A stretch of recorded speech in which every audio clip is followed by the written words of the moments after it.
Let's bring in Axiom Strategies' Erin Perrine and the director of the Independent Women's Law Center, May Mailman. Thank you both for coming on. May, to you first, congratulations about the new child. We missed you on Fox News at night. It is worth one more look, May, at Alexandria Ocasio-Cortez and Joe Biden put together, and I'll let you comment. Watch. We once again witness the leadership of those peaceful student-led protests on campuses like Columbia, Yale, Berkeley, and many others. I learned a long time ago, listen to that lady. Biden either wasn't listening or doesn't care. May, what's your take on this mess? This is politically extremely stupid. So Joe Biden won the election in part because he said he was the normal one. He was going to restore us to normalcy. The adults are back in charge. And now all he's trying to do is be an insane leftist and say, I need to listen more to the far left flank of the Democratic Party, who doesn't realize that calling for the deaths of Jewish people in an organized fashion on college campuses is a bad thing. So AOC sat there and applauded what's going on college campuses right now. This is not going to be a winning strategy for Joe Biden. And then Joe Biden applauded her. You're exactly right. NBC poll compared now to September of 2020. Here's the categories. Handling a crisis, Trump up 4. Strong record as president, Trump plus 7. Competent and effective, Trump plus 9. Necessary mental, physical health, Trump plus 19. Dealing with inflation and cost of living, Trump plus 22. Erin, those are big jumps.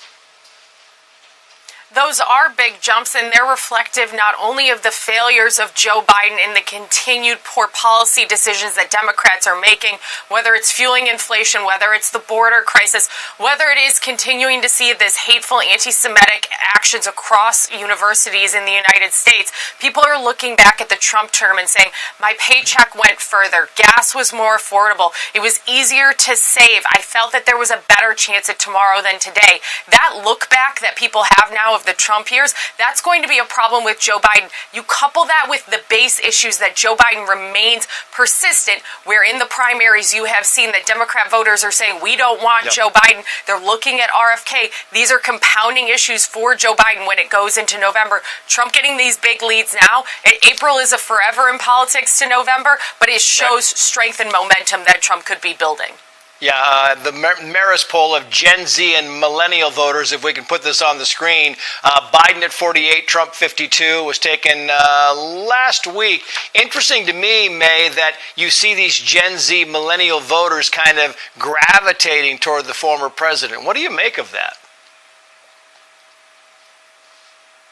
So a lot of this has to do with economic problems. Right now, young people feel as though Joe Biden promised them free college and didn't fully deliver on that promise. They can't afford rent. They're still living with their parents.